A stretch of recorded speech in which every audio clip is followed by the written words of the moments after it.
യേശു വന്നിട്ട് ചോദിക്കുകയാണ്, നിനക്ക് സൗഖ്യമാകാൻ മനസ്സുണ്ടോ? ഞാൻ അന്നേ ചോദിച്ചേനെ, കർത്താവേ, ഇവിടെ വന്ന് കിടക്കുന്നവനെന്തിനാ? സൗഖ്യമാകാനാണല്ലോ ഇവിടെ വന്ന് കിടക്കുന്നത്. മനസ്സുണ്ടോ എന്ന് പ്രത്യേകിച്ച് ചോദിക്കണോ? ഈ ന്യൂ ടെസ്റ്റ്മെന്റിന്റെ ഒരു പ്രത്യേകതയുണ്ട്, വിശ്വസിക്കുന്നവനെ കിട്ടത്തുള്ളൂ. യേശു നിന്റെ കിടക്കെ കരിക വരുന്നതിന്റെ പേരാണ് കൃപ. എനിക്ക് മനസ്സുണ്ടെന്ന് നീ അങ്ങോട്ട് വരുന്നതിന്റെ പേരാണ് വിശ്വാസം.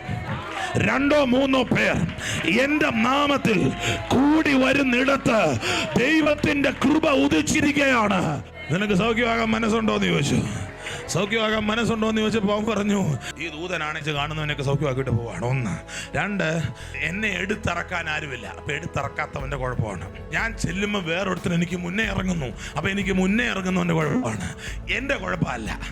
നിങ്ങളുടെ പ്രശ്നം എന്റെ കുഴപ്പമാണെങ്കിൽ ഞാൻ നന്നാകാതെ നിങ്ങൾക്ക് വിടുതൽ കിട്ടുമോ?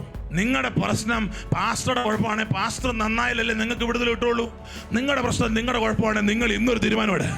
നിങ്ങൾ ഇന്ന് ഇരുന്ന് ഇരിപ്പ് യേശുവേ എന്ന് വിളി, ബാക്കി യേശു ഏറ്റു.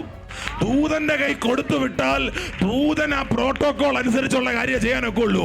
എന്നാൽ കർത്താവിന് എമ്മൗസിലേക്ക് പോകുന്നവന്റെ കൂടെ നടക്കാൻ പറ്റും. കർത്താവിന് യോർദാനിലേക്ക് പോകുന്ന വഴിക്ക് നിന്ന് ഭർത്തിമായി സൗഖ്യമാക്കാൻ പറ്റും. കർത്താവിന് യായിറോസിന്റെ വീട്ടിലോട്ട് പോകുന്ന വഴിക്ക് 12 വർഷമായി രക്തസ്രവക്കാരിയായവളെ സൗഖ്യമാക്കാൻ കഴിയും. ആരോടൊക്കെയോ പരിശുദ്ധാത്മാവ് പറയുന്നു, കൃപ നിന്റെ മേൽ വ്യാപരിക്കാൻ പോകുകയാണ്.